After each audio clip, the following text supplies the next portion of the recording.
How's it going, guys? It's Cole from See Through Panel showing off The Mask of Fudo, Book 1 and 2, the full series by Saverio Tenuta and published by Humanoids Comics. Before I get too deep into it, I'm going to preface with I'm probably not going to be spoiling too much of the story, but I did read the whole thing. I'm going to be talking about it, flipping through it, showing the art. So I won't spoil the entire story, but I will be talking about the basic gist of it, at least the plot hooks and things like that, and then showing off art, which you never know what you'll see in that. So if you're worried about being spoiled, read the whole thing first and come back, which I recommend you do anyway. It's better that way. I think we can kind of talk about what we liked and what we didn't like about the book. So there is your spoiler warning. This is a 2-volume series that is actually being collected in a single hardcover soon, I think in a few months, by Humanoids. They each retail for $25 US, which is a pretty cheap deal, I think, for a book of this size. They are oversized. I'm going to keep hold of these 2 volumes, though, instead of the singular hardcover when it comes out, because these are more oversized than the hardcover that's coming out. I checked the dimensions on Amazon, and this book is bigger, and I like the biggest art possible when I'm reading a book like this, especially a book with the caliber of art this book has. So I'll be showing you what I mean by that soon. Nice production on the books, spot varnish on the Fudo character himself. Shinosuke, I believe his name is. I read this all within the course of probably 2 weeks. It is my first reading of a Saverio Tenuta book, and I thoroughly enjoyed it, although I did find out after that this is a Legends of the Pierced Veil book, so it ties into his series, which has 2 prior series in it. The Scarlet Blades being the first, and Izuna, which I showed off in my recent haul video, being the second. So this is actually the most recent book, which normally isn't how I like to enter a new artist's space. I like to read their early stuff, see how they've progressed and challenged themselves and became a better artist over time. So this is actually his most honed work, I suppose you could say. The art definitely shows if you've seen the Scarlet Blades. I'll be showing that off eventually this year when I get to it. But this is like a very, very high caliber of art, I think, even for Humanoids, which I normally love the European style, very painterly art that Humanoids puts out. When you read a Humanoids book, you're expecting a couple things. You're expecting beautiful art, storytelling that is a bit scattershot, more emotionally driven than logic driven. Sometimes the story can get lost and muddy, but the characters themselves and their motivations are usually fairly stable. And a lot of sex and a lot of violence, which this book has a fair bit of sexual content and a little bit of nudity, which I've carefully marked with these bookmarks so I don't flip to it. But in general, I would say Saverio Tenuta actually throws that trope out the window a little bit. There's a lot of violence, but he really doesn't fall back on nudity and sex as a hook to bring the reader in at all. It's not really his thing. He seems to be very driven by the setting, by the story, and very invested in his characters, which I really enjoyed. So while it is very much a fairly typical Humanoids book, I found it to be kind of up a level from my usual Humanoids experience, which I think is a good thing. Although I'm not saying I don't like every Humanoids book I've read. I think I've enjoyed pretty much every single Humanoids book I've read. We're going to start off with, of course, an attempted sexual assault, because, I mean, I was going to say European graphic novels, but even in American graphic novels, it's a thing that happens in stories far too often. Luckily, this time we get immediate repercussions for the piece of crap that is trying to do that, and he gets his nose. I'll have to turn the page because it's so oversized.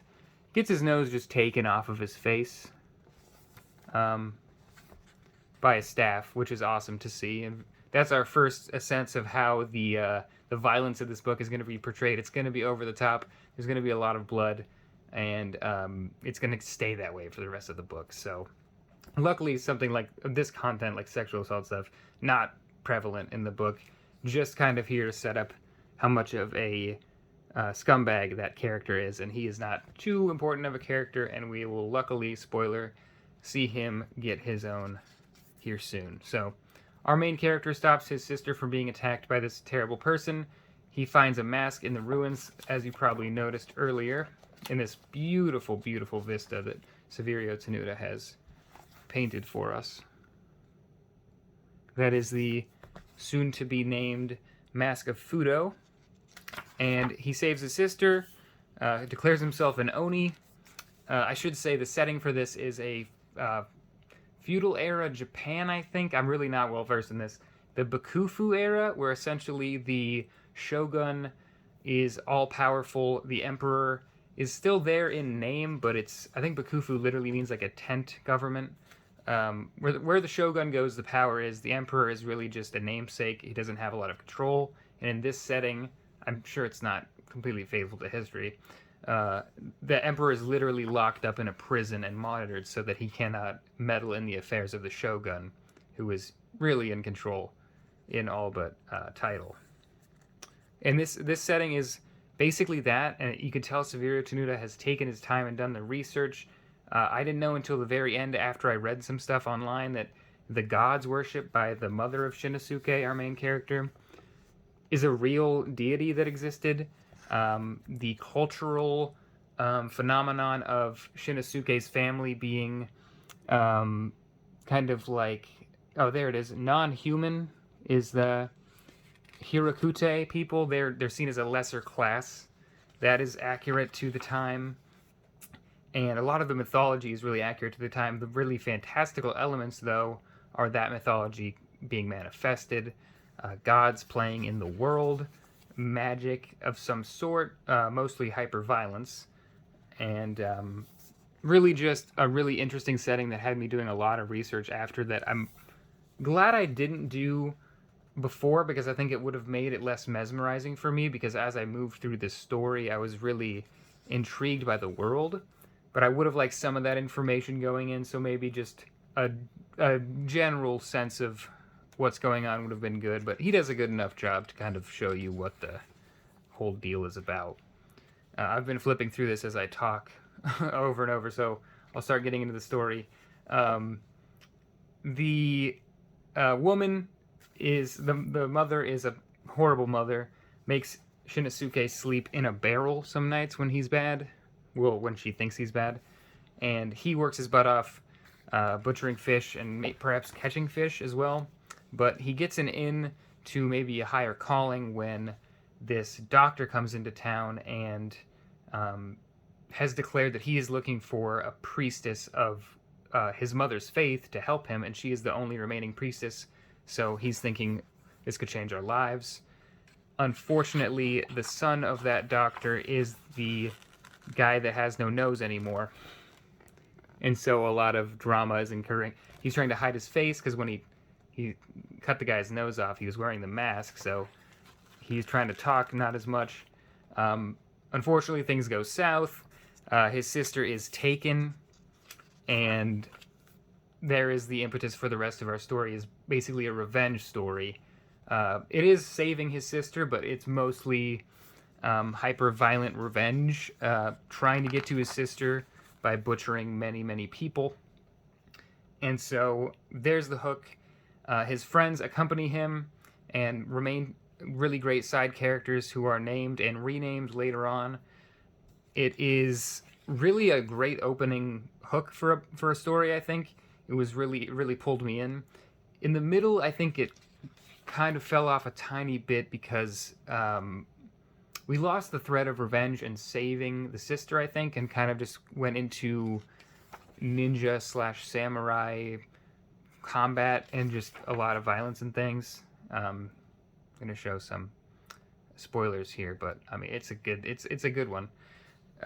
So we also get glimpses of, it's often in the first book, him in a bathhouse, the future of Shinosuke, who's going by Fudo now, and we don't know why. And his face is now the pattern and color of the mask, although he doesn't wear the mask. So there's a lot of intrigue and mystery about the beginning. I think we actually, at the very first pages, are the future, and it's pretty easily denoted. Yeah, it's hard to see because of the oversized book, but the first glimpse we actually get of Shinosuke is him as Fudo with that painted-looking face. And it's very well done because the you can always tell when it's the future by one simple thing, and that's his hair. Goes from this spiky, kind of when he's young, this spiky look, and he wears it down in the future, as well as just being like muscle bound and older looking, and all of his friends being older. But if that's not enough for you, if his hair's down, you're in the future. Pretty easy, and generally the time lapses are pretty easy to spot.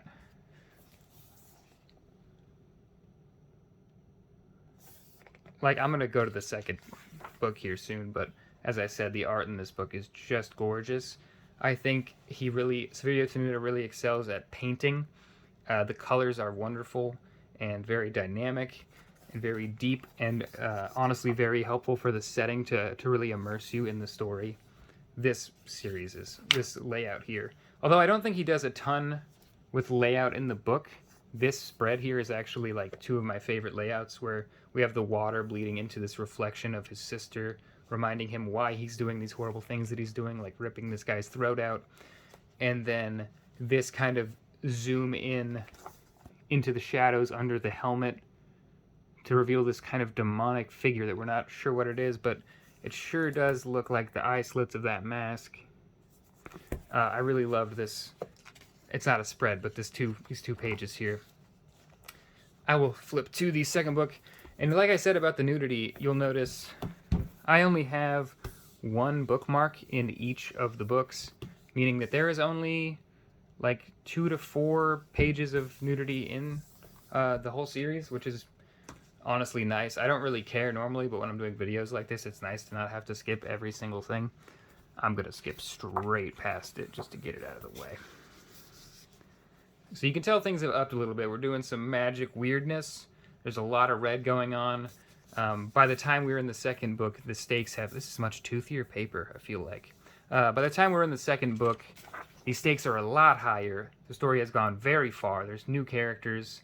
Kaida is this woman here with the tattooed circles under her eyes, easily differentiated from other people, although she looks nothing like anyone else in the series.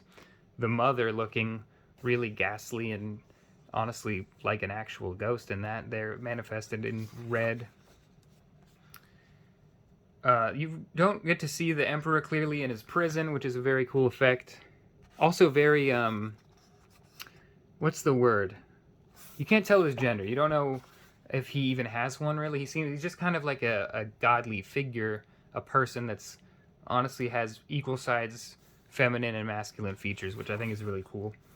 I can't talk much about the second book without spoiling things, but rest assured the story's stakes get very upped, things go very sideways, and we are talking about a clan of ninjas trying to kill the Emperor's ninjas, working for the Shogun, and interlacing of plot threads that confuses our main character even.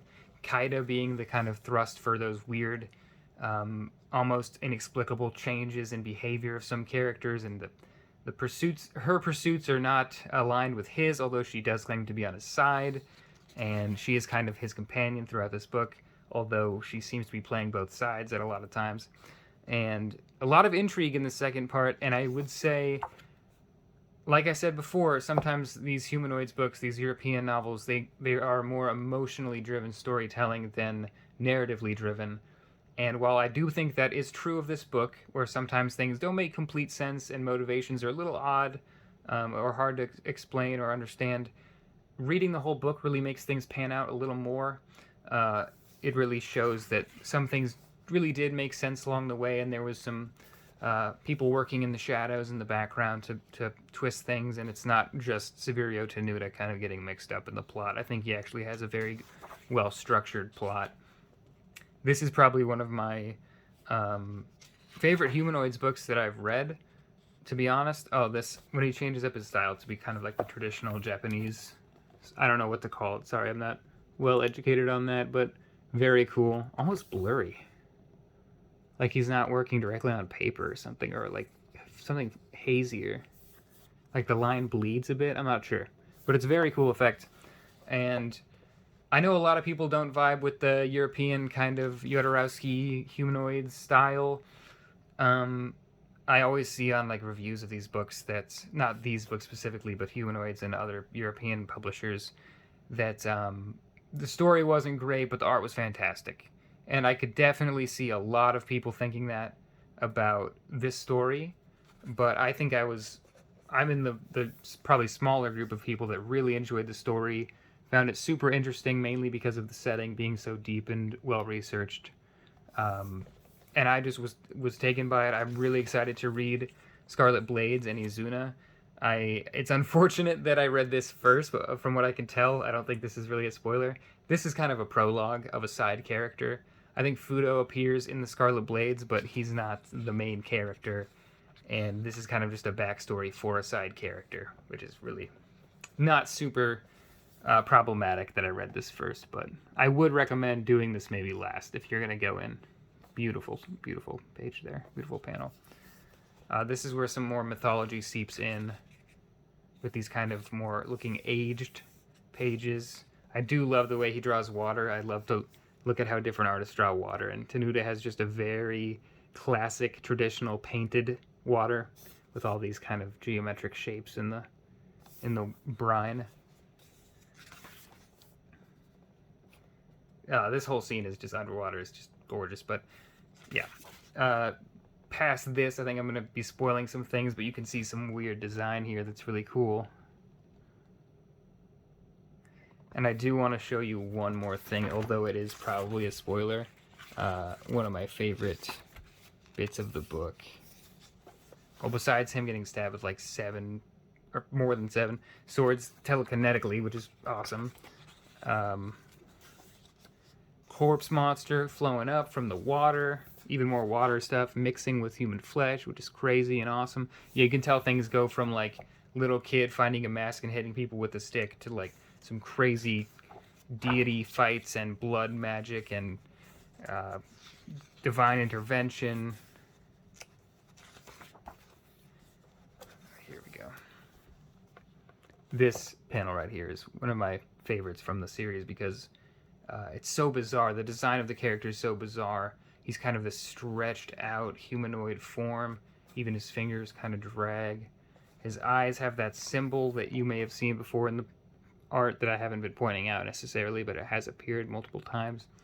The witch mother just looking horrible and being horrible. Yeah, this series is really insane. I really enjoyed it. I suppose I'll show off some of the back matter. Don't want to flip to the last page or anything.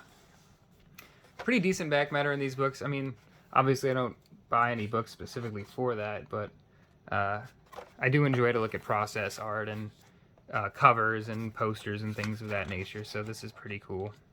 I'm sure these will be included in the all-encompassing hardcover that's coming out in a few months. But yeah, oh, that's the wolf from Izuna, it looks like. Or I don't know if it's a wolf, but kind of antlered, insectoid-looking wolf. And more water, which is great. But overall, yeah, I went longer on this than I thought, which is kind of a trend lately. But I really enjoyed this story. I'm definitely going to check out Saverio Tenuta's other work. I know this was only put out like a year or two ago in English, and not much further back on that in probably French. I think he's an Italian artist, but I'm not sure where it came out originally. But I hope he puts out another series, because I know I'm going to just devour the other two, and then I'll have just no more new Tenuta to read. So hopefully he puts out some more stuff soon. But yeah, definitely recommend, especially if you're into kind of the European style of storytelling. If you're not and you've tried and failed with like things like Jodorowsky before, or maybe Drie, this is a little bit less weird. It's a little bit closer to traditional storytelling that we see in America and even just other European comics. But overall, I mean, I thought it was just a wonderful, wonderful series. Beautiful, beautiful art. I can't say enough about the art. I didn't like to talk about it much because I think it speaks for itself. There's not much I can say with my limited vocabulary here, but yeah, if you've read this or you know of anything like Saverio Tenuta, please let me know, because I thought this was wonderful, and there's probably a lot of Humanoids books I haven't read that are kind of similar to this. So thanks a lot for watching, guys. Peace.